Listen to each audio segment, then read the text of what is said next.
Eu sou Fábio Rangel. Eu sou Rodrigo Carvalho. E eu sou Caio Gáudio. E está começando o Enquadrando, podcast feito por amigos. Agora sim, de fato por amigos, apaixonados por cinema. E editado por nosso querido Thiago Miro. E olha só quem tá de volta. Não é necessariamente quem tá de volta, né? Pois por hoje temos a ilustre presença de Caio Gáudio e Fábio Rangel. Pô, finalmente, né? Uma gravação com vocês. Não é um retorno, é um feat. É um feat. Peço aí pra que a galera ovacione, dê muito like, comentários pedindo a volta dos dois aqui, pelo amor de Deus. Gostaria, amaria. Não, eu nunca fui embora. Eu tive que pular alguns episódios. Como assim? Mas eu gravei com você. O Fábio tá mais presente um pouco, isso é verdade. O Caio sumiu. Crise no Enquadrando. O Rodrigo tá expulsando o Fábio já. Eu tô expulsando nada, tô expulsando ninguém. É complicado. Ninguém. Mas o Rodrigo, tu não acha muita coincidência o Fábio voltar justo nesse episódio? Tu não acha que ele tem um interesse pessoal aí, direto? Será que ele tem um interesse pessoal? Mas você que voltou nesse episódio, como assim? Tem um interesse direto nesse episódio. É questão pessoal de amizade. É a amizade dele. É chegado dele. Hoje em dia eu tenho muito mais intimidade, desculpa, ok? Falei com ele frente a frente, fiz pergunta, já chamo de Clebinho, desculpa, chamo de Clebinho. Mas ele te retweetou no Twitter? Não, isso não. E falou assim, como é que ele falou, Fábio? Ah, nem lembro. Boa sacada, alguma coisa assim. Boa interpretação. Boa interpretação. Foi uma análise sobre Bacurau, né? É, foi uma análise sobre Bacurau. Bom, uma análise boba, assim, na verdade, uma comparação de Bacurau com a Páscoa, o feriado, né, da Semana Santa. Pode crer. Aliás, olha só, quem quiser ouvir Bacurau no Enquadrando, ele é o nosso 4º episódio, tá ligado? 4º. Lá dos primórdios. Complicado, não sei se é bom não, hein? Fiquei até na dúvida agora. É bom, claro que é bom. Tudo bem, mas é isso, então deixa eu já fazer aqui o anúncio então direito, porque o episódio de hoje do Enquadrando é sobre O Agente Secreto, filme de 2025 desse ano aqui, nosso filme indicado para o Oscar 2026.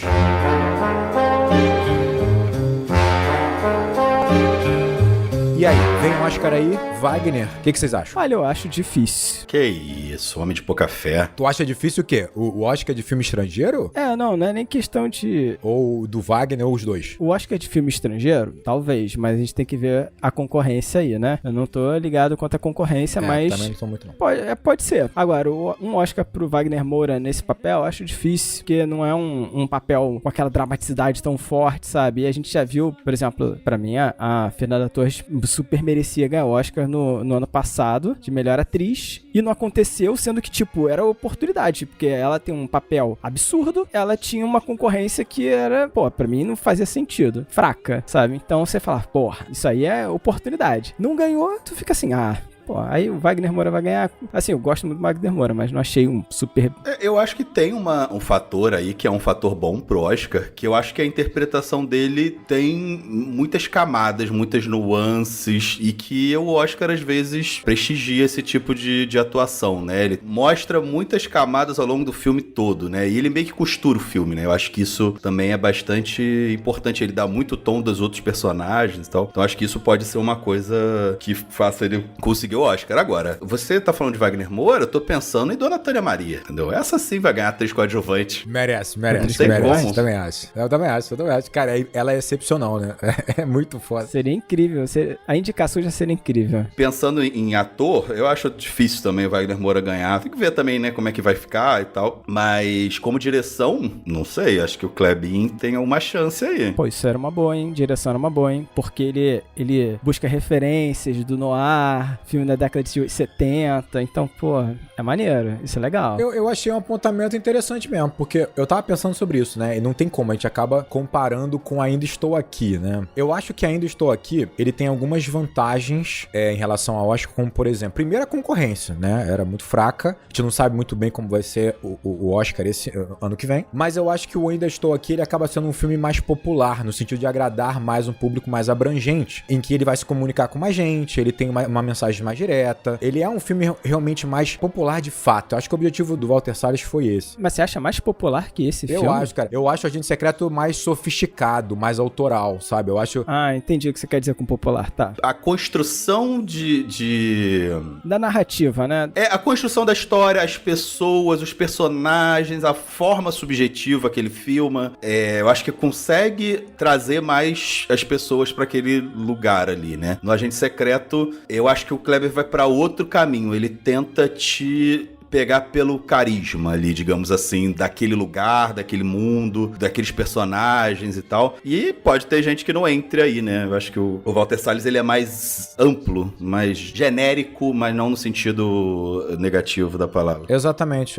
Eu acho que aqui o olhar é mais particular. Eu acho que é um olhar mais autoral mesmo, né? Tanto é que você vai ver que há um trabalho de memória importante aqui. Eu acho que é um filme que é um resultado da filmografia do Kleber Mendonça Filho. Enquanto que Faz sentido. O Onde Eu Estou Aqui já é um filme, não necessariamente ele é o mais maduro do Walter Salles, ou então um acúmulo do cinema dele, né? Já aqui não, eu acho que é muito autoral. Eu acho que isso tem um lado bom pra direção, talvez, porque tem essa pegada mais autoral, mas como o filme talvez torne ele um pouco mais frágil se a concorrência for muito grande. Se tiver um filme muito popular, muito forte, né? Mas eu acho filme foda, cara. Eu acho filme forte eu acho que é estrangeiro, hein? Não, pode ser o que eu tava pensando quando você tava falando sobre ser mais popular, que veio na minha cabeça, na verdade, era a ideia de ele ser mais abrangente, conta uma história que mais pessoas conseguiriam consumir. Só que a história do Ainda Estou Aqui, por exemplo, fazendo a comparação direta, eu acho que ela é mais fácil de ser compreendida por alguém que é de fora do Brasil do que o Agente Secreto. Eu acho que o Agente Secreto, ele requer um pouco mais de imersão na cultura brasileira para você ter uma compreensão da história e o que ele quer passar com a história. Então, por exemplo, a história da perna cabeluda, né, por exemplo, que ele coloca no meio do filme, é algo que eu acho que faz mais sentido pra gente, sabe, do que num contexto abrangente assim de mundo, sabe? Isso me preocupa. Uma boa prova sobre o que a gente tá conversando aqui, que vamos debater isso muito mais daqui a pouco, é o final. A escolha do final do Kleber é uma escolha muito pessoal. É uma escolha que tem a ver muito com o que ele quer contar e como ele quer contar. Não é uma escolha vendável, não é uma escolha simplesmente pensando no público em si. Tanto é que, desculpa aqui, mas eu participei de uma sessão do Agente Secreto com a presença do Kleber Mendonça, não posso fazer nada. Olha como é que ele tá agora, né? Como é que ele tá? Eu tô chato, eu tô enjoado. Que isso? E ele fala sobre o final. E uma coisa muito interessante foi o seguinte, ele falou assim, recebi várias mensagens, né, sobre o final, falando, Kleber, por que você fez um final em que você não mostra, de fato, a morte, né, do Marcelo, não sei o que. Ele falou, porque eu quis. Eu tenho toda uma interpretação por conta disso. É claro que depois ele falou, ele vai desmembrar isso melhor, ele vai falar que pra ele não encontrou outro final cabível pra narrativa dele, mas a primeira coisa foi, porque eu quis, isso é muito autor. Então, já começamos por aí, né? Eu acho genial esse final, especificamente do personagem, eu achei muito certeiro. Agora, o que vem depois é que a gente, enfim, até agora eu não sei o que achar, sinceramente. Quero ver a visão de vocês. Verdade, tá? Vamos ter que conversar aqui, debater. Então, assim, deixa eu apresentar logo o Clebinho aqui, por favor. Né? Dirigido, então, por Kleber Mendonça Filho, nosso Clebinho, pra mim e pro Fábio só. E ele fez inúmeras coisas, né? Foda pra caramba. Bacurau, 2019, temos programa aqui, episódio 4. Aquários, 2016, também muito interessante. Som ao Redor. Cara, Retrato Fantasma. Nossa senhora, né? O cara tem realmente uma lista muito interessante, né? Sólido, né? Eu acho ele sólido. Sólido. Aquários, né, cara? Aquários é um filmaço, assim. Som ao Redor, não é o meu...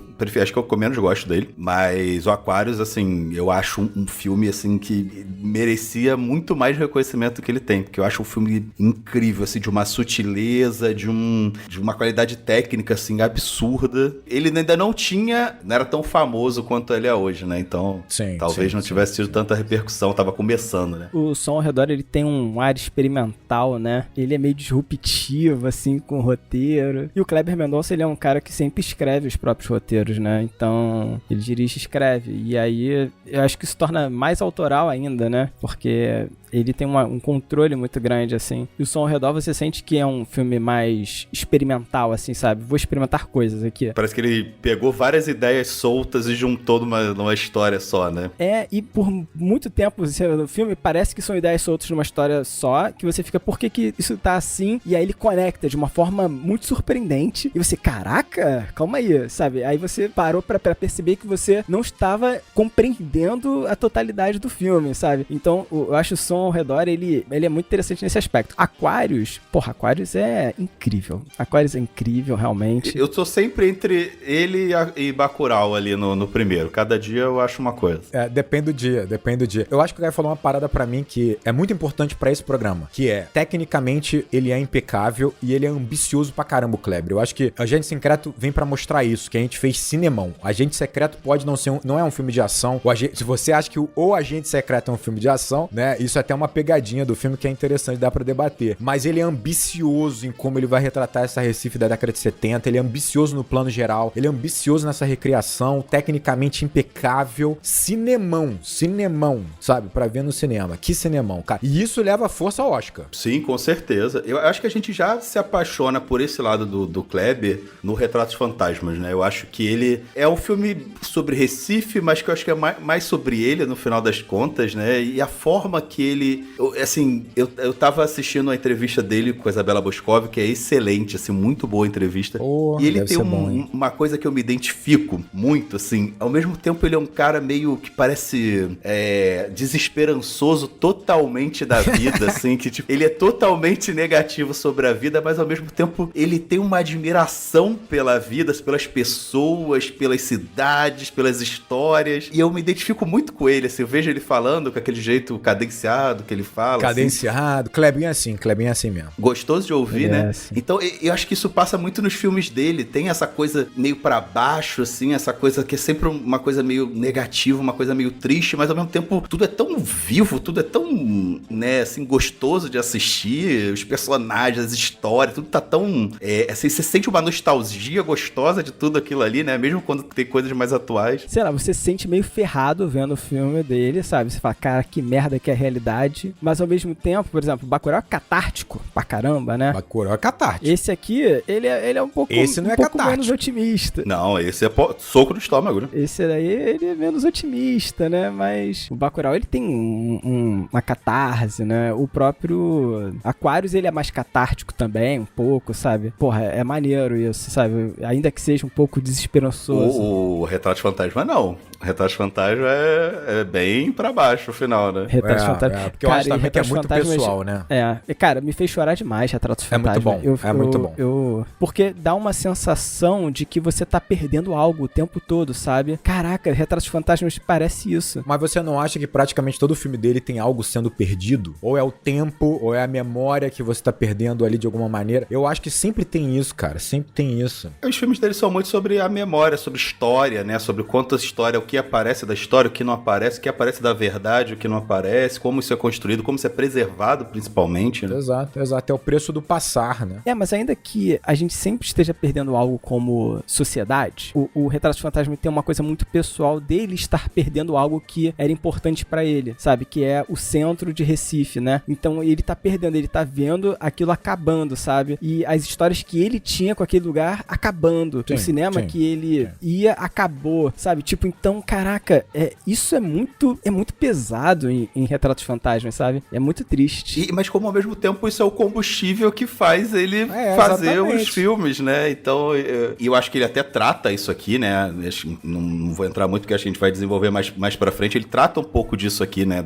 De como essa perda se torna outras coisas mais na frente, como essa memória vai se alterando, vai se perdendo de um lado, mas vai se ganhando de outro, enfim. Sim. Está tudo um pouco aqui. Primeiro, me surpreende muito no cinema dele o quanto ele constrói e usa bem os coadjuvantes e os figurantes, sabe? Eles são sempre muito interessantes. Eles dão novas camadas e novas cores pro filme dele sempre. Eu acho isso impressionante. Impressionante. O personagem dele, às vezes, tem duas falas, mas, sei lá, parece ter 3 camadas, sabe? É mais profundo, é tridimensional. Isso é muito legal, assim. É a Sebastiana, não é? Agora eu fiquei confuso com o nome da senhora. A personagem é Sebastiana. Sebastiana. A dona Sebastiana, ela abre a boca pra falar 2 palavras e você começa a tentar vasculhar a história dela e percebe, sabe, o quão profundo tudo aquilo é. Obviamente, pela presença dela. E aí tem a ideia do envelhecimento como esse registro do tempo, sabe? De algo que você tá perdendo, mas que você também tá ganhando. É um acúmulo dessas histórias que você tem, dessas memórias que você tem. E, obviamente, esse filme fala muito sobre memória. Então, cara, não sei. Eu acho que ele é muito habilidoso mesmo em tornar plural o filme dele. Não só pelos cenários, os cenários que ele escolhe, mas pelos personagens. Como ele povoa, cara, essa história. É impressionante. A produção desse filme é uma parada, né, cara? Assim, a parte, né? É uma parada. Porque, assim, todo o trabalho de cenografia, de vestimenta, o cenário todo, assim, os carros que ele usa. Ele até comenta, acho muito legal que ele comenta nessa entrevista com a Isabela Boscov, que ele tem muita memória desse Recife, dos anos 70 e tal, e que pra ele foi muito fácil produzir essa parte, porque ele tinha muito na cabeça. E ele falou, eu gostava muito de carro, por exemplo, quando era criança. Hoje eu não sei nome de carro nenhum, mas na época eu sabia. Então eu bati o olho e falava, esse carro não é de 78 não, esse carro é de 79, pode tirar daqui. Então conversa muito com essa memória dele. E eu gosto que ele fala muito que todo o trabalho de figurino foi feito com base em fotos de família, que o trabalho de pesquisa deles foi, da figurinista, foi todo em fotos de família. Então ela pegou álbuns de foto de família pra poder basear as roupas. Ela evitou procurar jornal, revista e tal, pra dar o máximo de veracidade possível. Que maneiro, caralho. E a Isabela Boscov comenta um negócio que eu acho muito maneiro, que eu tinha percebido, mas passa batido, assim, que a quantidade de gente usando blusa como propaganda. É loja de tinta, de político, de mecânica e tal. Isso é muito brasileiro, né, cara? Passa muito uma verdade, foda. assim, muito... É um detalhe pequeno, mas que, pô, constrói muito, né? Sim, eu acho que essa parte do filme é uma delícia. Eu acho que ver os carros se movimentando, a quantidade de carro, sabe? E ele deu um tom, realmente, tu olha e fala que isso aqui é década de 70. Eu não vivi, obviamente, essa década, mas a gente recebeu ela na década de 80, né? Então não tem como. É uma delícia isso, meu Deus, como é gostoso. Encontrei uma sinopse no Google gigantesca. Então, tipo, eu só cortei um pedaço. Isso aqui é uma bagunça agora, hein, o Fábio? Bagunça. No meu tempo não era assim. Não era assim. Eu só cortei um pedaço aqui, acho que tá fazendo sentido, não é a sinopse das melhores. Não sei, vocês vão dar a opinião de vocês. Tem mais de 5 linhas? Não, só tem 2 aqui. Então tá bom.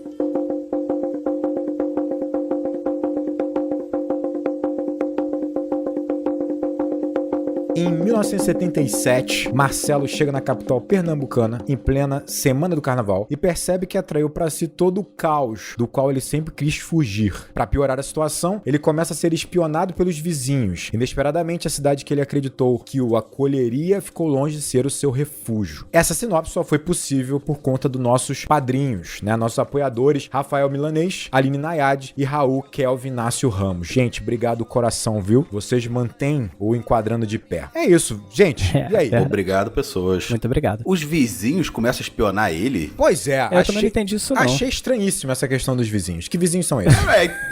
Eu também fiquei, cara, que eu lembro disso no filme, não. Também não. Tá em todas as sinopses que eu vi e encontrei na internet. Que porra de vizinhos são esses? Por um momento, depois que você falou essa sinopse, eu até pensei em dar um disclaimer aqui meu, né? Eu e Caio, a gente viu esse filme já tem Nossa, mais de uma mesmo, semana. Né? Mais, pô. Né?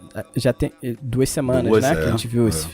Porra, eu vi mais tempo ainda, tá foda. E aí, né, tipo, vou ter que lembrar das coisas na cabeça, porque não teve como rever esse filme no cinema pra poder falar dele, né? Então, vamos lá. Aí quando você falou os vizinhos, eu falei, ih, caraca. Pois é, talvez tenha sido a gente que esqueceu dos vizinhos. Que vizinhos são esses? Não sei. Eu acho, não lembro disso, não. São os moradores da Dona Sebastiana? Não sei. Algum trai?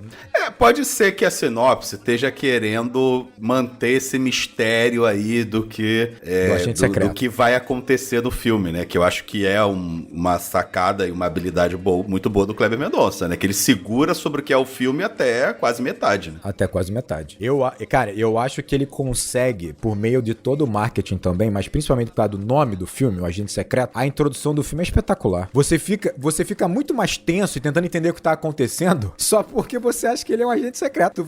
Esse cara aí não é foda? Nossa, aquele corpo no chão na frente do posto. É uma sacada tão grande aquilo, cara. Meu Deus do céu, que introdução foda. Aquela cena, né, cara? Aquela cena ali toda, ela é muito, assim, evocativa de algo que não tem no filme. E isso é incrível, assim. O Kleber Mendonça gosta muito de brincar com isso, né? No Bacurau, principalmente, ele faz muito isso, né? De quebrar lógicas clássicas de cinema, né? Então, ele usa referências, mas pra pegar essas referências, muitas vezes, quebrar. Então, assim, ele dá todo o início ali, que é uma coisa meio, não sei, meio Mad Max, meio western, né? Tem uma coisa ali de que você vai assistir um filme sobre assassinatos e sobre tiroteio, sobre investigação. Parece um detetive, um agente chegando numa cidade pequena investigando uma parada importante, não sei nada disso, né? Eu acho que esse início, ele cria um tom, né? Ele cria um tom pro filme que é... Você começa colocando um elemento meio que de terror, né? Um corpo morto, putrefando no sol. E você passa uma ideia, como vocês falaram assim, de uma ideia de Velho Oeste, talvez, né? Alguma coisa que não tem lei direito. Porque, como é que o corpo tá ali e ninguém foi resolver esse problema do corpo? Eu pensei muito em Mad Max. A lei não tá funcionando legal. E aí, quando chega a polícia, você vai comprovando isso, de que, caraca, estamos numa situação que não é uma situação situação democrática, digamos assim, né? Não temos uma democracia de direitos, temos algum regime que não faz sentido. Tem alguma coisa acontecendo, né? Tem alguma coisa acontecendo num espectro aí, né, de segurança pública, político, que você precisa entender aqui, e aí você vai criando esse tom que vai ser importante pro restante do filme, né? Porque você começa uma situação de exceção, vamos colocar assim, né? Não ignorando totalmente a história do Brasil nisso, você constrói uma situação de exceção, porque você tá vendo algo que, é totalmente bizarro, algo que você não espera num estado democrático de direito. Eu acho muito foda quando o policial fala que não é sobre o corpo, tá ligado? Que eles estão ali, é muito bom, cara. É tipo assim, como assim não é sobre o corpo? E tem uma coisa, né? Tipo, é o que você tá falando, tipo assim, gera um tom, porque ele basicamente ali ele já criou essa ideia da maldição, de uma questão a ideia do Wagner ali, o Marcelo, já tá numa condição já de um final talvez determinado. E é interessante você pensar que o filme talvez gere em muitas pessoas uma sensação de que talvez ele fosse sobreviver e tivéssemos um final melhor, um final feliz, né? E eu acho que teve muita gente que saiu decepcionada por conta disso. O início do filme já tá estabelecendo esse tom macabro, né? Um tom macabro, né? A morte tá ali. Mas eu acho que essa é a intenção, né, do Kleber. Quando ele chama o filme de O Agente Secreto, começa o filme daquela forma, do Wagner Moura, chegando no carro ali, com uma pose, né, com uma certa pose ali, mantém uma certa, né, ele vê um corpo, ele acha estranho, mas ele mantém uma certa tranquilidade, e aquela situação tensa com os policiais e tal, que ele consegue sair numa boa, assim, né, com certa facilidade. Você cria já esse estereótipo do herói ali, né? Então não tem como você não achar que esse cara vai ser o cara que vai invadir os lugares e vai conseguir roubar alguma coisa sem ninguém ver, ou ele vai conseguir despistar quem tá perseguindo ele, né? Você acha que vai ser esse filme, né? Você acha que vai ser Missão Impossível. Exatamente.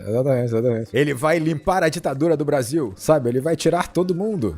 Pode crer. E eu acho que isso cria uma relação muito, muito interessante pro filme, que é isso, né? Você tá traçando um perfil de herói hollywoodiano, dando todos os elementos que me parecem ali de um grande herói, né? Independente se ele tá no cavalo ou não, mas na verdade tá falando sobre outros heróis, né? Tipo, uma outra forma de heroísmo, esse sim, muito mais verdadeiro e importante pra uma história, né, de um país, né? E que no final, de fato, ainda é... Infelizmente, ele ainda tem um final trágico, né? Mas eu acho que sim. Eu acho que... Mas é engraçado. Brincando com essas... Porque... Não, eu acho engraçado essa ideia de herói, porque como o filme, ele reforça a ideia de que se passa na década de 70, e ele tem um estilão, assim, vamos colocar um estilão noir, meio sujo. Noir pode ser uma boa.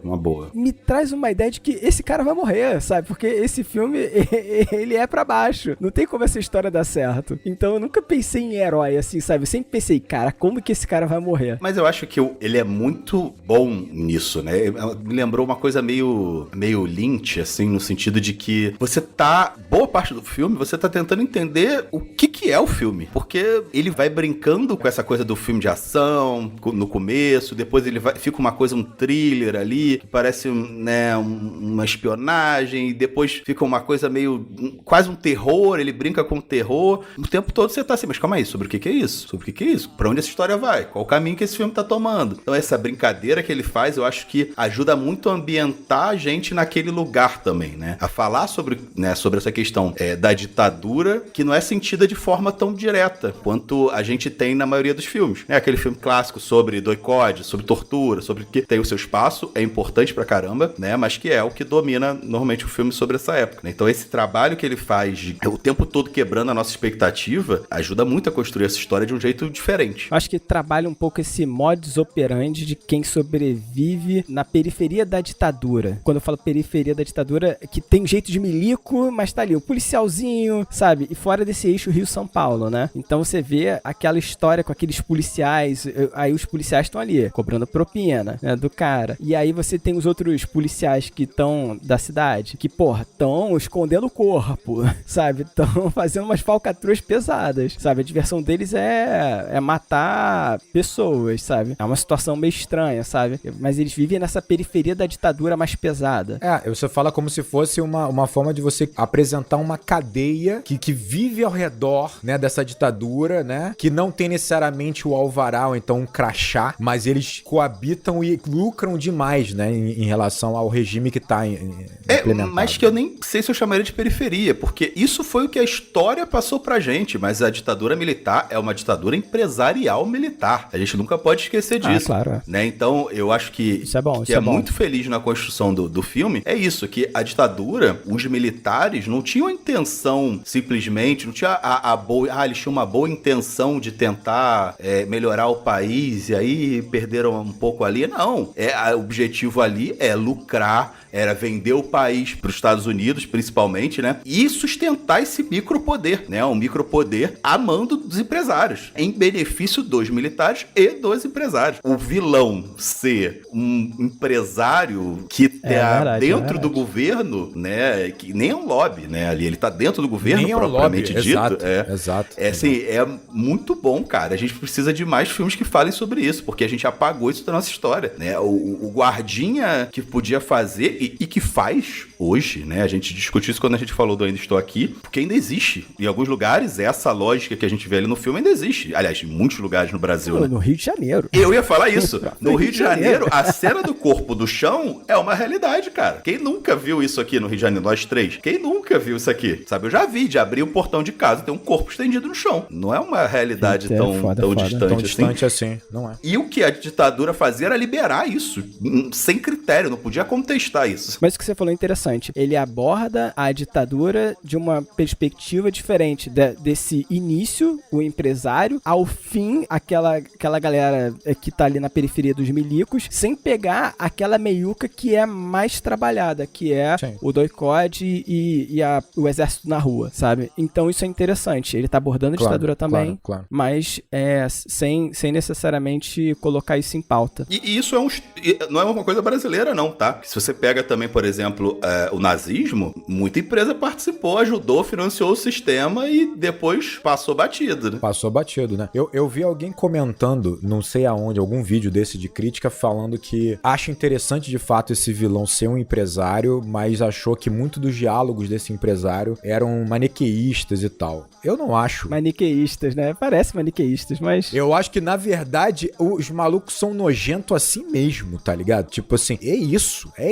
Pra mim, aquilo ali é a realidade. Não é você pintar ele de preto e branco. Ele é preto e branco, ele é um imbecil. Ele é mau. Gente, tipo olha, assim, eu já tive... ganancioso, mano. Já tive experiências profissionais demais pra achar que aquilo ali é maniqueísta. Assim, com pessoas que pensam exatamente daquela forma e que não tem pudor nenhum de dizer aquilo. Pudor eu já nenhum. vi aquilo, então não acho nada maniqueísta. Não, assim, confesso que a primeira impressão que passa é que é maniqueísta, sim. Porque não é desenvolvido. O empresário não é desenvolvido. Ele é... um agente do mal. Uma fonte de imbecilidade. É uma fonte de imbecilidade e maldade. Pra tudo e todos. Então você fica assim, caraca, mas quem disse que isso não pode ser uma verdade? Quem disse que não existe no mundo? E detalhe, esse cara é capaz de pegar um ferro de solda pra tentar abrir uma tornozeleira eletrônica, por exemplo. Exatamente.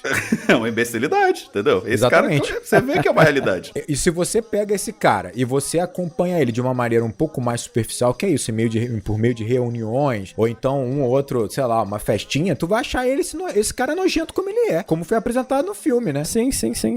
Tem gente, sim. Tem gente, sim. Tem um olhar pra mim também que eu acho que é muito particular desse filme, que eu gosto muito da escolha, que é você dar o protagonismo pra um cara que é intelectual, sabe? Que tipo assim, que é um fazedor de conhecimento e tecnologia, que é algo muito importante, né? Isso é muito foda, porque tipo, a gente sabe que tem um olhar muito reducionista e preconceituoso em relação ao Nordeste, Norte como um todo, mas aqui a gente tá falando de Recife, e aí você pega um protagonismo que ele tava ali gerando tecnologia, estudando isso, gerando conhecimento muito foda, sabe? Enquanto que a gente aqui do Sudeste não só, a gente sabe muito disso, vai assaltar muitas vezes esse conhecimento que vem do Norte e Nordeste, vai assaltar isso, vai diminuir ou vai roubar de fato, mas também eu acho interessante porque a gente durante muito tempo encarou, isso tá diminuindo felizmente, como se fosse só uma fonte de cultura e de entretenimento, sabe? De entretenimento no máximo. É um polo de cultura só, né? E belezas naturais. Belezas naturais, exatamente. Então assim, cara, eu acho que é uma escolha muito boa, foda pra caramba, e que não é tão comum, não é tão usual. Eu acho que foi muito importante, muito saudável pro nosso cinema e pra gente como sociedade, sabe? E brincar com isso, né? De colocar esse herói como professor de universidade, né, cara? Ele Exatamente. É só um professor de universidade, né? Igual o nosso amigo Daniel Cavalcante. Como pesquisador, né, que eu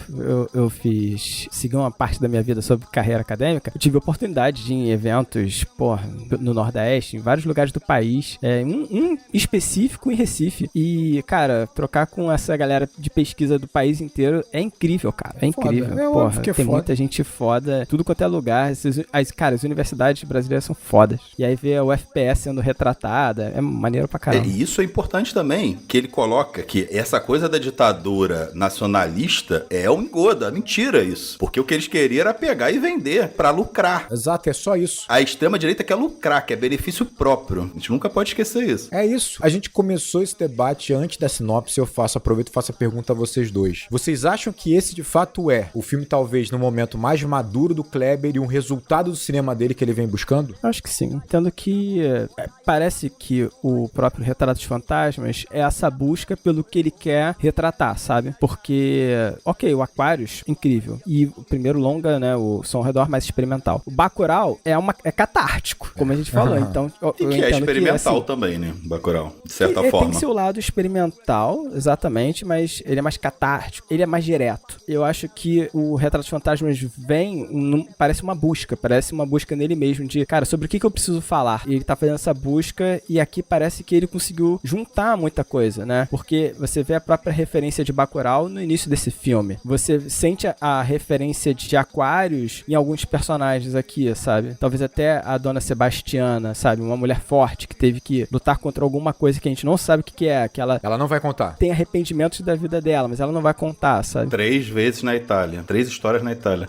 E então você tem a autorreferenciação dos filmes anteriores dele, e quando chega aqui em Agente Secreto, ele tá falando da cidade, sabe? Ele tá falando de Recife, ele tá falando de como a gente tinha coisa foda sendo feita ali, que é descontinuada por uma influência norte-americana, sabe? Que de fato chega a matar o personagem principal. Basicamente é isso, né? Essa influência chega a matar o personagem principal. E acabou. Então, e vejo que tem muita coisa dos outros filmes dele que vem pra cá, sabe? E aqui ele tem uma história que é em torno disso que ele descobriu que ele quer contar, sabe? Eu concordo que ele é um filme... Concordo basicamente com o que o Fábio colocou, mas concordo que ele é um filme bem maduro dele, né? Assim, demonstra uma maturidade na carreira dele, que pra mim vem com seus bônus e ônus, assim. Eu acho que talvez ele aqui tenha querido ser seguro demais em alguns pontos que me incomodam um pouco, que ele talvez queira reforçar alguns pontos, porque ele tem muito interesse em falar sobre isso. Então, às vezes, eu acho que ele reforça sem necessidade isso no filme dele. Por ele achar que aquilo... Por ele gostar daquilo, por ele achar aquilo relevante. Então, eu acho que falta um pouco dessa ousadia no trabalho mais novo dele, mas que é um trabalho muito redondo. Mas dá um exemplo de algo que você colocaria como algo que te incomodou por conta disso. O final, depois do final, mas eu acho que principalmente a montagem com o presente. Eu fico um pouco da dúvida da necessidade de ter essa transição entre os tempos. Porque assim, pra mim, o que ele quer reforçar muito sobre o que ele tá falando, ele quer deixar bem claro sobre o que ele tá falando ali. E eu acho interessante. Só que, não sei, pra mim parece que ele não confiou em que o filme, a história antiga fosse suficiente pra colocar isso, pra colocar essa... Eu acho que eu entendi. Se ele fosse mais novo, ele ia deixar só a história antiga e pronto, entendeu? E aí é isso aí, quem não entendeu, não entendeu e tal. Então talvez a maturidade tenha, né, essa coisa mais ponderada. Sim, sim. Eu também acho que tem muito controle nesse filme, que eu acho que Perfeito, nos controle. outros filmes tinha uma coisa meio que tipo, vamos ver se isso aqui dá certo, sabe? Então até a cena da perna parece uma estética muito controlada, sabe? Eu quero agora algo que seja mais... esqueci a palavra. Terror? Mas é muito o que o Lynch usava. Mais surrealista, mais surrealista. Eu quero algo surrealista.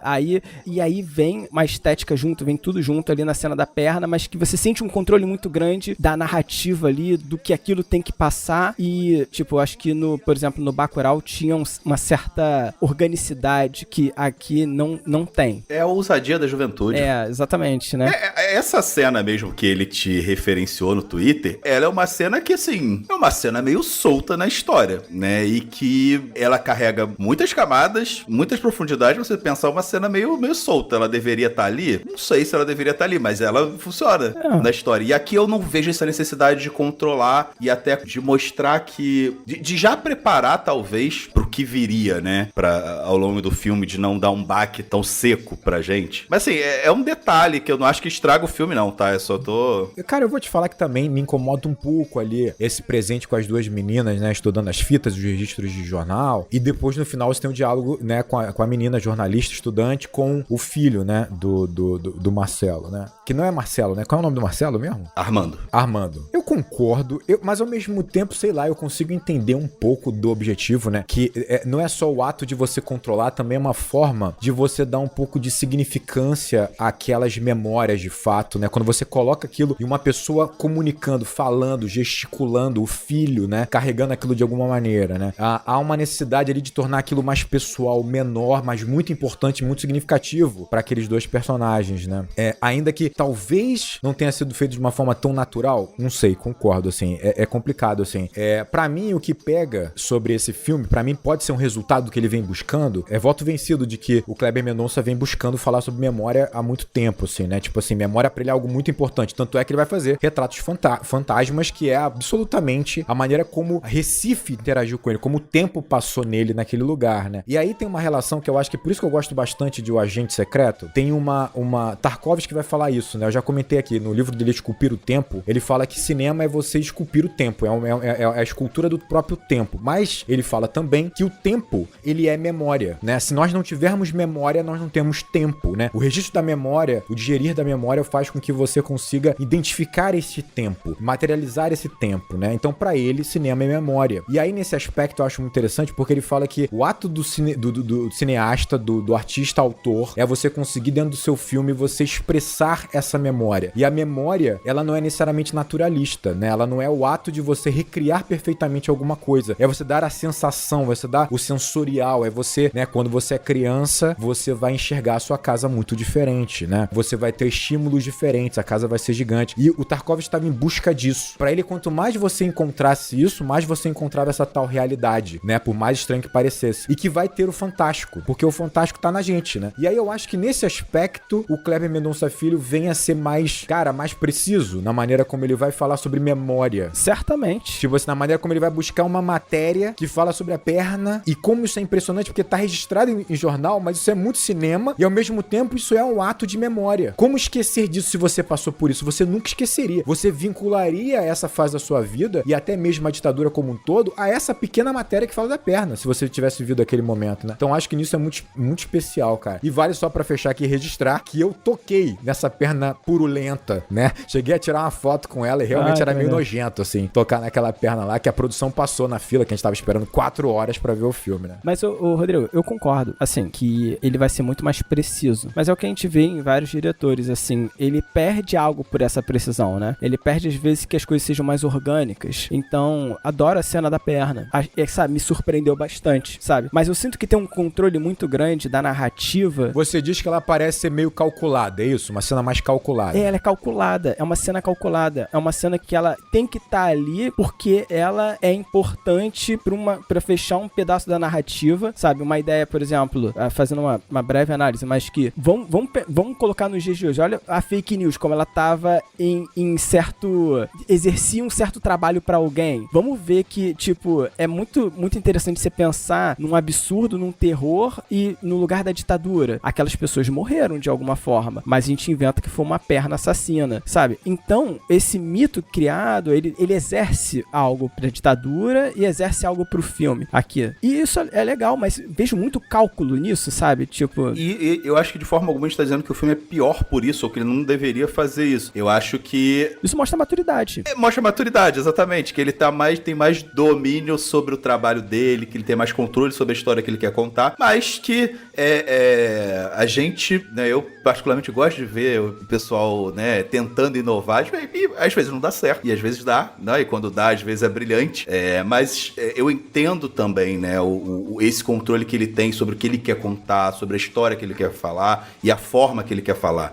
Nessa entrevista ele fala um negócio muito legal, que ele fala que a relação da verdade com as obras, ela é uma relação que não é um caminho de mão única. E aí ele começa falando assim, porque o documentário não precisa ser verdade. Assim como um filme não precisa ser mentira. E aí por isso que eu escolhi botar tantas notícias de jornal no meu filme, porque as notícias de jornal nem sempre são verdade. Às vezes elas são meia verdade, às vezes elas são pura mentira. Então, essa relação da construção da memória com a verdade casa muito com o filme, né? Casa muito com essa história que ele quer contar. Qual é a história que chega pra gente, né? A história que chega pra gente normalmente é a história dos vencedores, né? Isso também exerce um papel. Essa mentira, ela exerce um papel pra quem tá no poder, né? Então, é interessante isso. E ele trabalha isso muito bem no filme também, né? Não, eu acho até uma coisa até que comprova o que vocês estão falando sobre talvez essa responsabilidade que ele tem mais hoje em dia com o cinema dele e até talvez com o próprio público e a mensagem que ele tá comunicando. É o próprio fato dele ter pego a cena da perna e ele mesmo dá uma moldura pra ela e dá uma explicação pra ela, né? É uma senhora que está lendo a matéria de fato, né? Então, assim, ele mesmo dá ali um subterfúgio pra aquela cena tá ali presente daquela maneira. Porque ela entra surpreendente, né? Ela entra quebrando. Aí quando eu vi que eram eles lendo, eu falei, não precisava ter ela lendo, né? Podia estar só solto aí no filme que tava bom, né? É, interessante. Eu imagino exatamente isso, Kai. Se fosse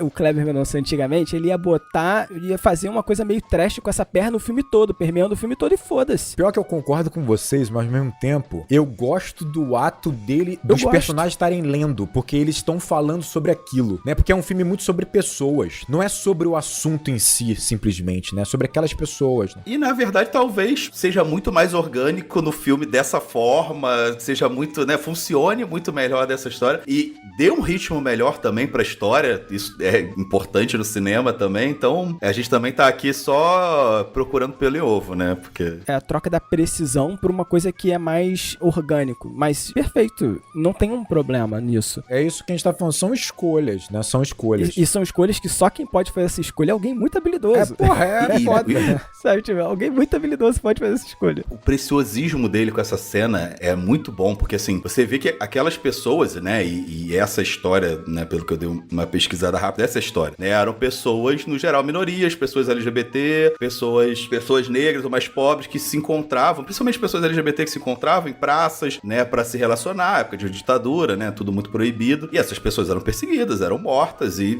aí surgiu essas histórias, né, e que era uma forma também, ao mesmo tempo era uma forma sensacionalista dos jornais colocarem, ao mesmo tempo era uma forma de mostrar um pouco o que estava acontecendo, né, então ela tem um caminho aí ambíguo, né, pra seguir também. E aliás, eu acho que isso é um ponto muito importante da escolha desse fantástico nesse filme, né, porque ele vai fazer referência a tubarão, ele vai trazer essa perna cabeluda como se fosse um ser ali meio monstruoso, né, ele vai trabalhar o gato de 2 olhos e 2 focinhos, sei lá, aquele troço lá, bizarro, ele trabalha o fantástico aqui, e eu acho isso muito maneiro porque vai ganhar tantas camadas isso, né, não só porque isso não deixa de ser, como ele mesmo fala no filme, né, era como o Kai acabou de falar, na verdade, é uma forma de você passar uma notícia e trazer o sensacionalismo, mas também é uma forma de você comunicar, numa época em que você tinha repressão, que você tinha censura, então o fantástico aqui, ele tem várias funções, como também é uma maneira de você trazer o cinema, que a gente sabe que é muito importante pro Kleber Mendonça, né, ele sempre vai falar sobre essa metalinguagem, um pouco de cinema tem esse lado mais fantástico, ele comunica muitas vezes pelo fantástico, pela fantasia que ele constrói, né, e aí tem um ponto pra mim que é o mais importante, né, que é quando você pensa o cinema, ele traz o fantástico, ele talvez venha evocar essas memórias que nós temos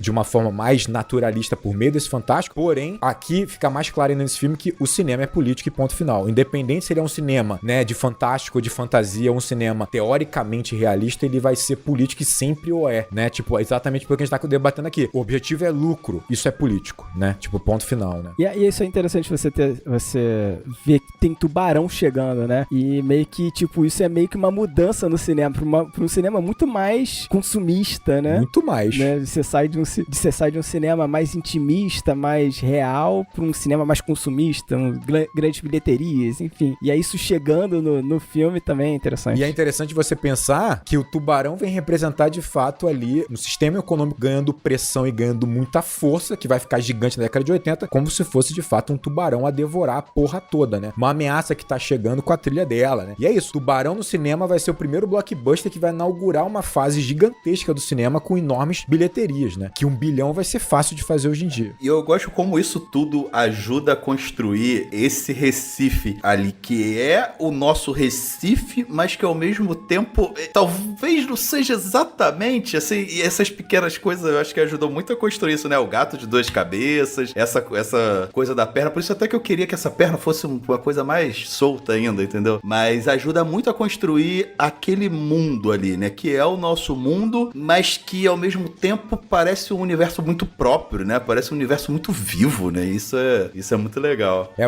uma delícia quando você vê os bastidores ali da projeção, você vê o pai dele, ó, você vê o sogro dele, né, tipo, projetando o filme, aí todo aquele espaço, o público assistindo, o casal trepando no meio do cinema, ele cria um universo, né, desse cinema que é muito vívido e que vai comunicar com o filme o tempo inteiro, fala sobre fuga do cinema, você foge no cinema, você foge na fantasia, você se esconde lá, né, não só você se esconde de fato, ali o agente secreto está se escondendo de fato no cinema, né, é um refúgio, mas ele é um refúgio emocional, psicológico também. Cara, eu adoro essa metalinguagem porque você vê que é um cineasta apaixonado pela parada, tá ligado? Tipo assim, por esse passado, por todas as sessões que ele viu naquela porra daquele lugar, sabe? Tipo, porra, muito E no bom. final, o Agente Secreto é um filme, né? É só um filme que tá passando no cinema, né? Porque É só um filme que tá passando no cinema, exatamente. Isso é muito maneiro. Não, era um desenho, né? Um desenho que o garoto assistia, não era?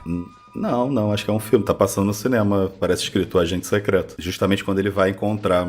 Eu acho que é. Vou falar com certeza. Eu vou te falar que eu também já é. não tenho tanta certeza. Pode ser o desenho, né? Eu lembro de estar no cinema escrito Agente Secreto, mas. Agente E secreto. pode ser. Eu posso ter entendido errado também. E ao mesmo tempo que não é o Agente Secreto, tem umas coisas de espionagem, né? Assim, todo mundo é duplo, né? E esse gato é muito.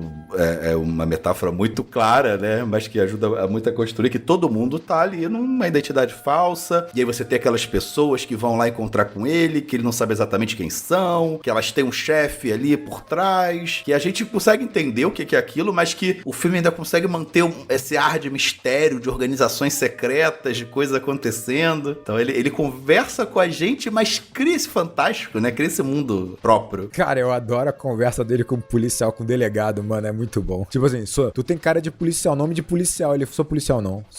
E tipo assim, e realmente cria uma tensão que parece que vai dar uma merda ali, parece que tá prestes a dar uma merda ali, né? Mas a tensão tá em todos os lugares. Cara, é muito bom. Esse filme, ele tem um humor presente, que não é humor pra tu gargalhar, nem é humor pra você achar engraçado o que tá acontecendo, mas tem humor nosso, né, eu acho. Eu acho que essa brasilidade que tá lá, de alguma forma, né? Tipo assim, sei lá, aquela conversa de geral, cara, na sala, que a dona Sebastiana mete a música, eu acho que é hora de botar uma música. Tipo assim, foda-se, muito bom, cara. E não pode perguntar pro Kleber Mendonça o que ela fez na Itália, hein? Que ele já reclamou no Twitter, Ele já tá falou que ia puto, parar né? de ficar reclamando, de ficar perguntando pra ele que ele não vai falar, não. Ele fica putão, ele fica bolado. Vou perguntar pra ele, pro meu amigo, aí vou ver se ele me responde, que a gente tem uma amizade. Mas aí eu acho que Não, eu vou comentar, mas, por exemplo, tem coisas assim meio cômicas que acontecem, tipo, o próprio rapaz que morre dentro da barbearia e alguém coloca um jornalzinho em cima dele. É um pouco cômico isso, sabe? Cruel, cômico, absurdo, né? Mas é uma comicidade que ela é meio absurda, né? E real, né? Também muito real ao mesmo tempo. Porra, é foda. Mas eu acho que isso tudo contribui muito pelo elenco desse filme, né, cara? O elenco desse filme é uma coisa de doido, né? Eu acho que os atores têm um carisma, os personagens têm um carisma tão forte, assim, são tão reais, essas aparecem em poucas cenas. O duo de matadores lá, né, que é pai e filho, cara, eles são muito bons. É bom. Eles são muito carismáticos e você, assim, até quer ver mais deles em tela, né? E eles são os vilões do filme, mas você quer ver mais daquele cara que é o pai, né? Que ele é meio malandro, meio babaca e tal. Então você quer ver mais aquilo. Eu acho maneiro eles colocarem o Gabriel Leone como um matador, é porque ele é todo bonitinho, todo arrumadinho, exatamente, né? E aí simplesmente leva um tiro na cabeça, sei lá, e tomba, e tá lá com um jornalzinho na cabeça dele lá, porque rodou. Eu gosto muito dos personagens. Acho de fato que os atores são muito bem escolhidos, assim, foda. Porra, tem a Sueli do céu de Sueli, eu não tinha nem ligado nisso, cara. Pô, muito foda. E a Alice Carvalho, né, cara, que, assim, eu acho uma força da natureza, cara. Quando ela aparece em cena, é 5 minutos, mas, assim, pra mim ela rouba o filme, cara. Aquela cena no restaurante é uma parada de doido, assim. O que ela entrega ali, assim, a presença que ela tem na câmera é bizarro. Fiquei até arrepiado agora lembrando ela da cena. ela? Ela estourou em um cangaço, não foi isso? Na série do... Acho que foi. Eu acho que é. E, pô, e tem o Udo Kier, né, também repetindo o papel. Repetindo não, né, mas fazendo o papel também, ele tá... Repetindo, ele é o vilão. repetindo o papel. Quase isso, mas não queria debochar não, foi mal. Não. Não, infelizmente ele faleceu, né? Tem um dia que ele faleceu. Infelizmente ele faleceu mas assim, o papel também dolorido dele, né? O pouco que ele aparece é uma cena pesada, né? É uma cena cômica também, mas por um lado, mas muito pesada, né? Ele faz o papel do judeu ali, né? Foda, né? Tem essa imbecilidade ali do cara, do policial, né, de não entender a cena, que é cômico, mas que, pô, é muito pesado, né, que você tá falando da história de um judeu que sofreu na pele, né, os horrores do nazismo e tal, e aquelas pessoas não entendem, e você fica tipo, eu posso rir disso? Não sei se eu posso rir disso, é uma coisa meio, né... Mas essa é a graça, né, essa é a graça. Mas é uma construção muito foda. A imbecilidade do delegado que é foda, a imbecilidade, sabe, a cabeça, o cérebro de azeitona que é foda. Porque, porra, ele tá sendo xingado e ele fica, mas mostra aí a cicatriz. Eu acho até que, tipo assim, pra mim, essa cena, ela é o exemplo do que a gente tá conversando até agora, assim. E talvez do interesse do Kleber no filme. Porque se você pensar, é uma cena que não vai desencadear praticamente nada na história em si, ela não tem uma função na história, mas ela tem uma função, talvez, da narrativa, ou uma função, né, particular do Kleber, que é você falar sobre pessoas, né? Você tá falando sobre memórias e pessoas, mais do que em si a função na trama, né? Eu acho que, nesse aspecto, eu acho que ele acaba conseguindo justificar o final do final, sabe? Quando você tem o filho do Armando conversando com a menina, ele tá tão interessado nas pessoas que constroem essa memória, sabe? Que ele vai dar espaço pra cada um. Se você perceber, todo coadjuvante, todo figurante tem seu espaço, sabe? Tem seu momento de se falar, tem sua voz em algum momento. E eu acho que esse é o interesse dele, sabe? Tipo assim, esquecendo a estrutura narrativa, a estrutura, sabe? Do cinema, a estrutura do roteiro, sabe? Um pouco, né? Não, e fazendo um mocking, né? Desse personagem do delegado que ele retrata esse pensamento. Só porque o cara já começa falando desse estereótipo, né? Ele é um alemão da Segunda Guerra Mundial. Sim, nazista. E já tem a ideia criada de que ele é um ex-combatente do nazismo, sabe? Tipo, então, porra, já tem uma certa admiração estranha do delegado por esse personagem que é, pô, um ex-militar nazista, na percepção dele. Então, mistura um pouco do estereótipo com essa construção. E, na verdade, o cara é um judeu. E aí, só por conta dessa construção que ele tem, ele admira esse cara e quer mostrar a cicatriz dele, que é o que ele traz como memória da guerra. Olha só que absurdo. É foda. E essa cena é engraçada porque ela virou meio que uma marca registrada do Kleber Mendonça, né? Você tem uma cena dessas, pelo menos em Aquários, em Bacurau eu lembro de ter uma cena parecida com essa. Em Bacurau é a cena dos motoqueiros lá conversando, né? Não, mas sim, a gente é branco. E os caras rindo, né? Então tem sempre esse... No Aquários tem a cena do cara falando, não, mas eu fiz MBA não sei aonde. Eu estudei business. MBA em business, Então tem sempre esse momento do opressor sendo... ridicularizado, né? Ridicularizado. Pode mas crer. que, pô, tá ótimo, pode ter sempre. Só que essa eu acho que ela tem uma carga mais pesada, né, do que dos outros filmes. Tem uma carga pesada. Eu acho. Eu acho que talvez seja o filme... Porque, por exemplo, quando a gente pensa em Bacurau, a gente tem o absurdo e o humor, o trágico e o cômico o tempo inteiro sendo trabalhado. São pinceladas muito pesadas mesmo, assim. É o absurdo, é o exagero, é muito sangue, não sei o quê. Só que é interessante porque você pensar aqui, o contraste também é intenso, né? Os contrastes aqui também são bem intensos também. Ainda que a narrativa pareça mais calma, ela flui com mais paciência. Porra, o Wagner Moura interpreta dentro de uma faixa. Ele não sai muito dentro dessa faixa, né? O filme não sai muito dessa tensão que ele constrói, mas eu acho que em termos temáticos, né? Tipo assim, é o que você tá falando. Essa cena tem muito mais carga dramática, mesmo que não tenha uma enorme função pra trama e tal. Eu acho que ele vai trabalhar com coisas mais delicadas aqui, né? E aí isso vem com a maturidade, né? É o lado bom da maturidade, né? Pois é. Tem suas vantagens e tem suas desvantagens. Isso é verdade. E, aproveitando, Caio falou que adorou o final. Então, cada um fale aí sua experiência com esse final que teoricamente foi... Não, o final que eu digo, o final antes da conversa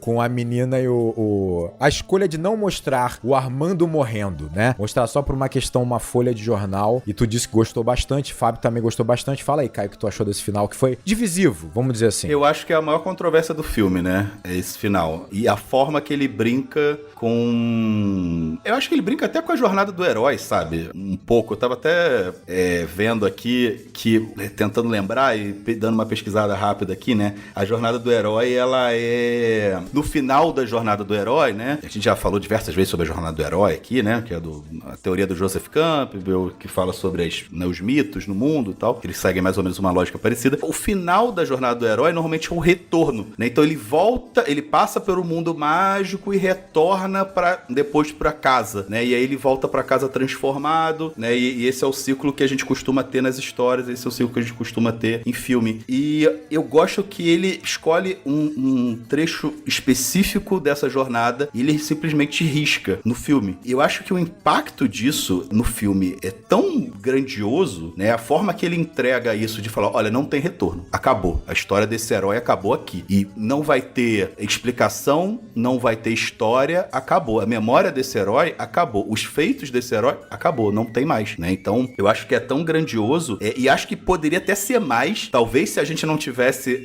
a vinda pro presente, talvez essa carga subiria ainda mais e seria mais decepcionante ainda o final. E que pra mim é bom. O final, quanto esse final, né, pra história que ele quer contar dessas pessoas que tiveram a vida apagada, né, a vida simplesmente deletada pela ditadura e que tem, né, muitas vezes hoje, até hoje, né, não só na ditadura, mas que por essa violência do Estado, por essa violência da direita, da extrema-direita, é muito poderoso, né? Você não ter memórias do fim da sua vida, do que aconteceu, você virar uma nota de rodapé no jornal, é muito poderoso. Sem ter uma explicação clara, com uma história meio mal contada do que aconteceu. Então, eu acho que é incômodo e é pra ser incômodo, né? É pra ser broxante mesmo. E eu acho que funciona muito bem. O meu problema, talvez, e eu ainda tô meio na dúvida, é com o que vem depois. Porque pra mim ele quer completar o ciclo da jornada do herói, né? E aí volta o Wagner Moura de outra forma, né? Numa outra vida mais normal, digamos assim. Então, pra mim, eu fico entre achar interessante o que vem depois ou não. Pra mim, se ele tivesse encerrado ali seco, pra mim estaria perfeito. Interessante. Eu vou falar que eu gosto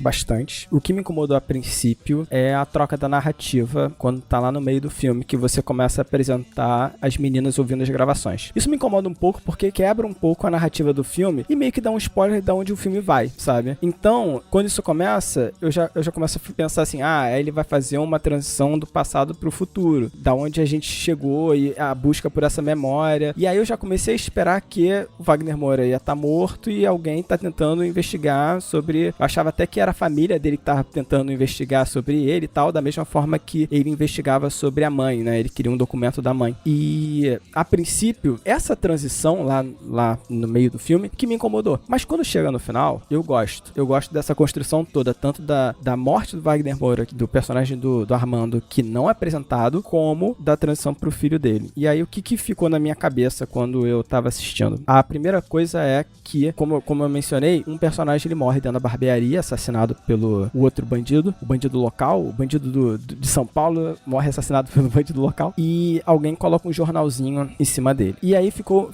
me passando uma ideia de que aquele personagem, ele tem o direito a estar naquela mídia, sabe? De repente, da forma que ele é. Vão inventar alguma história para ele estar naquela mídia e aquela morte vai ser apreciada. Enquanto a morte do Wagner Moura ganha uma nota que ela é controversa, que ninguém sabe, que não é explicado direito e simplesmente você não vê a morte dele. Quando você não vê a morte dele, isso causa uma certa perda pra você no filme. Então a perda, ela vem de cara. Se ele tá falando sobre você perder algo no filme, ele te apresenta essa perda pra você que tá assistindo. Ele te mostra essa perda, né? Você vai sentir a perda. Caraca, eu perdi o meu herói. Aqui como vocês estão colocando, né? Perdi o meu herói no filme e eu não tenho nem direito a ver o corpo dele morto, sabe? Eu não sei nem como ele morreu. Então você tem uma perda muito grande de informação. Você perdeu informação sobre o seu herói. Quando ele apresenta o filho do personagem do Armando, chama atenção primeiramente porque é o mesmo ator. Então cria uma fagulha de que você consegue resgatar ele de alguma forma, sabe? Cria essa ideia porque você vê o ator na cena e pá, sabe? Eu lembro da minha esposa comentando assim, eu achei até que ele tinha sobrevivido,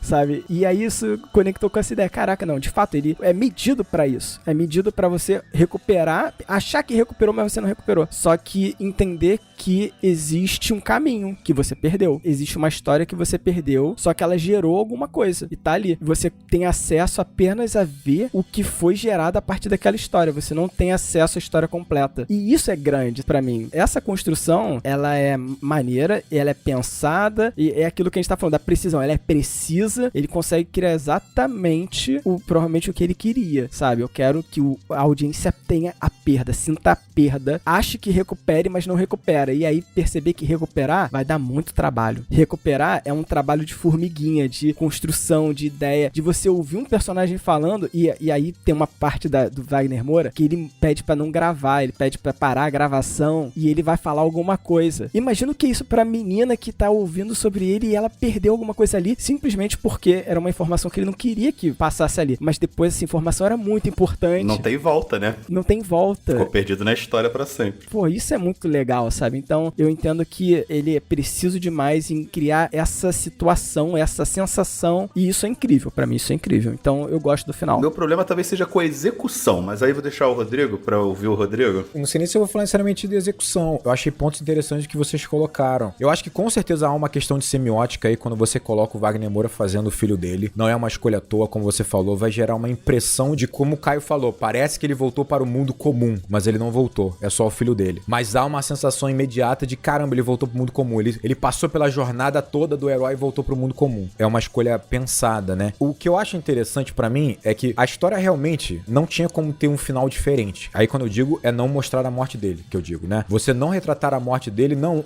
É preciso, como a gente tá falando, assim, porque... Seria outra história, não é essa história que ele tá contando. Exatamente. Essa história, ela é feita de retalhos. Ela tem vários buracos, ela tem várias confusões, né? Como todas as histórias dessa época, em que você resgata nada que é tão preciso assim. É a função da perna lá assassina, não sei o que lá. Então, assim, você não presenciar aquela morte é você dividir ali a sensação que a família teve, passou, que os amigos passaram. Mas, ao mesmo tempo, é engraçado, porque é como se você não pudesse nem mesmo concretizar a perda, sabe? E isso é uma sensação muito dura, né? Talvez seja mais duro ainda do que você ter perdido mesmo, né? Então, eu lembro que quando eu vi a foto no jornal, eu fiquei me perguntando, é ele? Puta, é ele mesmo. Caralho, ele morreu? E eu fiquei um tempo me questionando sobre isso, sabe? Se aquilo ali era, de fato, o que provava a morte dele. E isso, porque dentro de um filme, imagina você fora do filme, imagina se tivesse acontecido com você. Então, essa sensação desse fantasma, e olha como a gente resgata a ideia do Retratos Fantasmas, né, que vem de outro filme dele, essa ideia desse fantasma que não é concretizado, ou é concretizado por meio de uma minúscula foto, é muito poderoso, cara. Tipo assim, é uma parada muito poderosa. E eu fiquei pensando sobre isso mesmo ao decorrer do filme, sabe? Me incomodou bastante, eu acho que é uma escolha realmente impecável. Sobre a questão do final, cara, talvez eu vi alguém colocando, não tenho certeza, que o final do final, que é a conversa dele com a menina, tem um problema aí, que é uma questão talvez técnica, no sentido de que você tem um Wagner Moura que é um puta ator, e a menina não entrega tanto, então você não tem ali uma cena tão poderosa que poderia ser. Acho que não faz muito sentido, né? Isso ser o suficiente pra essa cena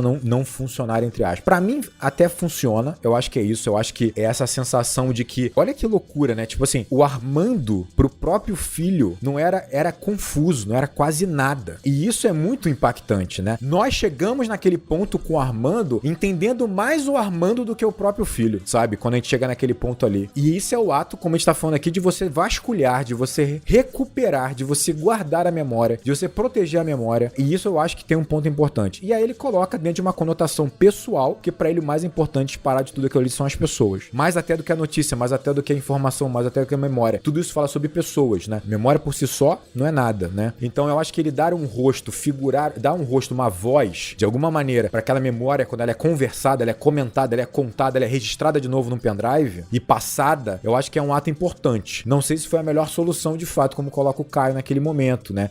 Mas também tem aquela graça de você falar que aquele hospital, na verdade, era o antigo cinema, né? Então, assim, é foda, né? Como é que ele vai deixar passar também isso? Então, no fundo, eu gosto. Eu gosto e acho que não mostrar o corpo a morte, de fato, do Wagner Moura, do Armando, é impecável, é preciso demais. É que eu acho que talvez seja esse lado do Kleber Mendonça, que eu também me identifico, mas que talvez tenha uma certa resistência em me identificar, que é essa coisa positiva sobre a sociedade, porque afinal de contas as memórias elas são são perdidas, elas são inventadas, mas elas é que constroem a gente, né? Nós somos construídos de memórias, das nossas memórias, das memórias dos outros, da memória da sociedade, né? Então, se você consegue gerar coisas boas, e aí o banco de sangue é a metáfora, né, assim, objetiva disso, né? Então, você consegue transferir essa memória para outras pessoas, então parte daquilo tá vivo, parte daquilo ainda existe. Então, eu acho essa metáfora muito bonita, e acho que ele consegue entregar ali, acho que era necessário para ele mesmo entregar isso no final do filme, justamente para não deixar esse filme, essa desesperança grande no final, né? É bem diferente do que acontece, por exemplo, não é bem diferente, mas é outra pegada do que acontece no Ainda Estou Aqui, né? Que onde se tem uma certa sensação de justiça, que ali no final do Agente Secreto você não tem uma sensação de justiça, né? Você tem uma sensação de injustiça, mas que mesmo no meio daquela injustiça toda, algo ficou pra frente, né? Algo de bom foi pra frente, aquelas pessoas jovens estão interessadas naquilo ali, e aquilo tá ajudando a construir, e acho muito bonito que ele, e acho que o Wagner Moura manda muito bem nisso, naquele momento que ele titubeia de, não sei se eu quero pegar isso não, eu não sei se eu quero construir novas memórias do meu pai. O meu pai, ele é o que tá na minha memória, e eu cresci e construí com a dor da ausência dele com essas memórias. Então eu não sei se eu quero ver mais dele, sabe? Eu não sei se eu quero ver outro lado dele que eu nunca vi, eu não sei se eu quero desconstruir essas memórias que ele tem ali. Então, assim, essa metáfora toda eu acho muito bonita, sabe? Agora, o que eu acho pra mim,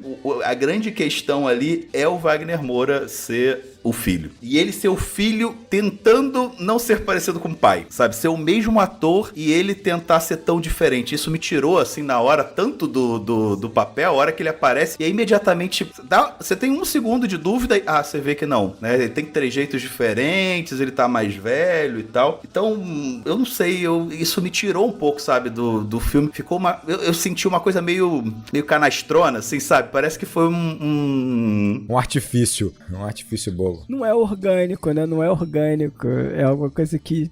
Não, mas pra mim, porque quando você trabalha o duplo no cinema, você tem que criar isso de uma forma que fique ou muito estranha ou muito orgânica. Então, se de repente ele fosse o Wagner Moura fazendo exatamente o mesmo personagem, mas estando ali, não sendo ele, né? Porque a menina não conhece o Marcelo. Então ele poderia agir e a menina ia achar normal ele agir daquele jeito. Então talvez isso, pra mim, funcionasse melhor. Mas assim, eu acho que é uma questão... Acho o Lynch, por exemplo, trabalhava muito bem a questão do duplo. E o duplo, nas coisas do Lynch, amigo, não tinha explicação. Era o duplo porque era o duplo. Era o mesmo ator fazendo outro personagem e é isso aí. A vida é assim, meu filme é assim. E essa estranheza ajuda a construir... Acho que, pra mim, né, ajudaria a construir esse lugar fantasioso ali, que ele fantasioso e tão real que ele mostra, né? Mas não tira o mérito do filme ainda assim, porque a mensagem final é foda. É foda. Eu acho que o Fábio comentou uma coisa que eu gosto muito também, que é a crueldade de você perceber que esse matadorzinho de São Paulo, escrotinho pra caralho, ele tem o direito de nós vermos a morte dele e de ser registrada a morte dele e do Armando não, sabe? É a crueldade desse tempo, né? Em que você tem um cara que é um intelectual, um cara construtor de conhecimento, um maluco correto, um maluco honesto, e que ele não tem o direito de ter sua morte registrada com a devida verdade. E aí você tem um merdinha que vem de São Paulo, matadorzinho bosta, que ele tem. A gente vai ver a morte dele, né? Porque era assim. Eu acho que nesse aspecto é poderoso mesmo. E uma morte violenta, né? Assim, até meio chocante pro filme, né? Porque o filme não tem tantas cenas assim tão violentas e a morte dele é bem agressiva, né? É foda. E a gente, assim, começamos falando de Oscar e tal, eu acho que se a academia fosse mais atenta, o que não é, eu acho que você tem uma atuação do Wagner Moura que é uma atuação complexa. Incrível. Né? Ele faz o Marcelo, que na verdade é o Armando, e tem momentos que você percebe essa complexidade, como ele entrega bem, mas é aquilo, não tem momentos tão dramáticos, tão poderosos, então não sei. Mas é isso, ele faz 3 personagens, né? Então, e 2 que estão nessa mistura, né? Nessa questão de eu estou escondendo a minha faceta. Porra, a cena em que o cara chama ele é muito interessante, né? Porque ele consegue, o cara grita, né? Marcelo, você percebe o cérebro, ele consegue pensar como Armando naquele momento, cara, o Wagner Moura. Essa cena é muito foda. Porra, é muito foda. A linguagem corporal dele é muito foda. Porra, é muito foda, é muito foda. Não, ao contrário, ele chama Armando. Qual é o nome do cara? Ele chama Armando. Beleza, ele chama Armando. Ele chama Armando. Chama Armando, né? E ele consegue se controlar. Abaixa o ombro, assim, né? Mas não reage, né? Muito foda. Cara, muito foda. Ele chama Armando. Cara, muito bom. Só nessa cena já merecia aí. Tá concorrendo, hein? E a academia não vai perceber que ele mudou o sotaque no final pra fazer o filho. Não vai perceber. Muita coisa, né? Porra, a própria cena do início, da tensão dele com os policiais, a tensão dele com o delegado, que tem que ficar dúbio, sabe? Tem que sempre ser dúbio. Pô, e vai ser difícil perceber essas nuances e... Ele dando aquela meio que entrevista ali pra Fernanda Cândido lá. Cara, você percebe o que ele tá pensando, se ele pode entregar, o que ele pode falar, o que ele não pode falar. Aí ele entrega um pedaço, ele esconde o outro. Pô, é muito foda, cara. E é um personagem que podia estar, que aliás manda bem pra cacete, né? A Maria Fernanda Cândido. Manda bem. E assim, é um personagem que podia estar no filme de espionagem, perfeitamente, né? Isso é muito maneiro. Podia. Se ela tivesse no filme Noir, ela seria lá a Mulher Fatal, provavelmente. A que vai trair ele em algum momento. E entregar ele.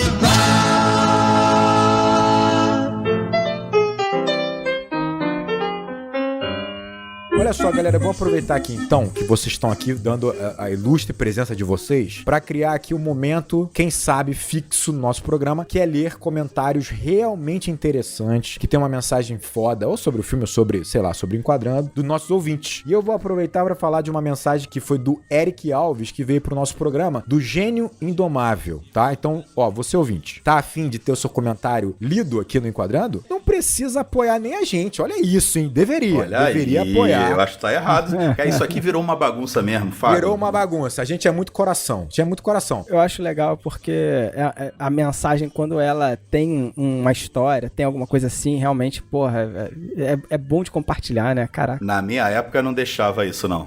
Mas isso aí. O Caio saiu, né? É isso, é foda, né? Mas alimenta de fato o... Mas é isso, a mensagem nos alimentar, mensagem, porra, foi aquela mensagem que fala, caraca, a gente precisa ler essa mensagem aqui, a gente vai ler, tá? Então se quiser ser lido, mande mensagem pra gente. Então é isso, deixa eu ler a mensagem aqui, que ela é longa, mas ela é muito foda. Vamos lá. Olá, senhor Enquadrando. Mensagem do Eric Alves, hein? Meu nome é Eric, sou ouvinte de vocês há uns 2 anos aproximadamente. Não sou muito de comentar em feeds ou interagir com a galera dos podcasts, mas vocês são especiais demais pra mim. É meu podcast predileto de cinema e top 3 que mais ouço no meu feed. Olha isso, hein? Moral, hein? Quando postam um filme que já...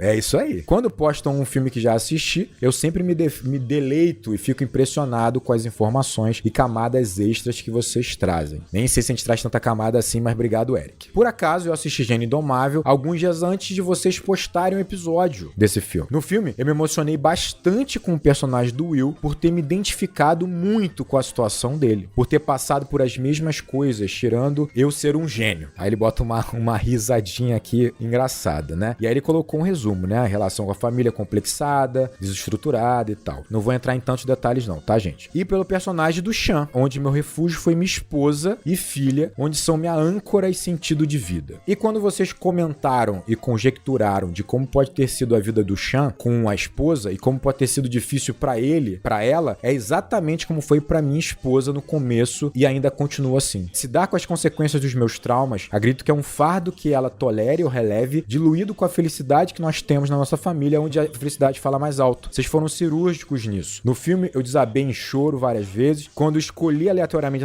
da Netflix, eu não esperava nada disso. Foi uma surpresa muito boa, um pouco comovente pra mim, e o episódio foi maravilhoso. Guardarei o filme e o episódio com muito carinho. Parabéns pelo ótimo trabalho com o podcast. Eric, a gente que agradece suas palavras, sua mensagem. Muito foda, de alguma maneira, você ter se identificado, e mais foda ainda a consciência que você tem de todo esse processo que você viveu. Foda demais, cara. A gente ficou muito emocionado, muito tocado com a sua mensagem de verdade. Pô, eu acho incrível como o Enquadrando conecta a gente a outras pessoas. Por isso que eu acho legal. Se a gente estrear esse momento de você, Rodrigo, ler uma mensagem de alguém que mandou pra gente, é muito maneiro. Porque, cara, aproxima a gente de pessoas que a gente nem conhece e a gente se alimenta disso. Porque, pô, a gente vê que o trabalho que a gente faz na internet, ele gera essa conexão e gera simpatia. Então, isso é muito maneiro. Eu acho que gera um pouco mais de conexão, né? A gente conhece um pouquinho mais, né, dos ouvintes. Isso é muito legal. Eu vou te falar falar que o meu sinto mais falta de estar mais presente no Enquadrando é isso, né, cara? O contato com a nossa galera, com a comunidade que a gente conseguiu construir, obviamente com vocês, né? Mas vocês eu tenho a disposição mais fácil, né? Mas assim, com as pessoas que a gente conheceu, com os amigos que a gente fez no Enquadrando, assim, que, pô, conhecemos pessoalmente uma galera já trocamos muita ideia, já trocamos ideia de trabalho, já trocamos ideia da vida, já,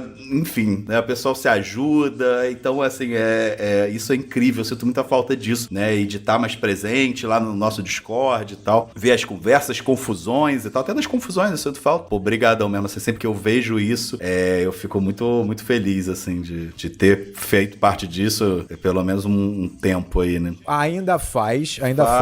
Parte, e mandem comentários pra convencer seu Caio a voltar para o Enquadrando. O comentário mais engajado, né, que gere toda essa força no Caio vai ser lido aqui. Importante. Pode fazer elogio físico, entendeu? Que eu não me importo. Voz. Vai receber muita voz. Pode elogiar a beleza. Principalmente. Então, mas se você for mandar uma mensagem pra gente, você tem que mandar pra uma rede social nossa, que a gente vai ler. Então manda lá pro nosso Instagram, em Enquadrando_oficial, porque é mais fácil a gente ler se for lá no Instagram direto, lá em box, tá bom? Porque aí o Daniel, ele adora ficar usando o Instagram, então ele acaba lendo lá e aí ele já aciona a gente. Então isso é ótimo.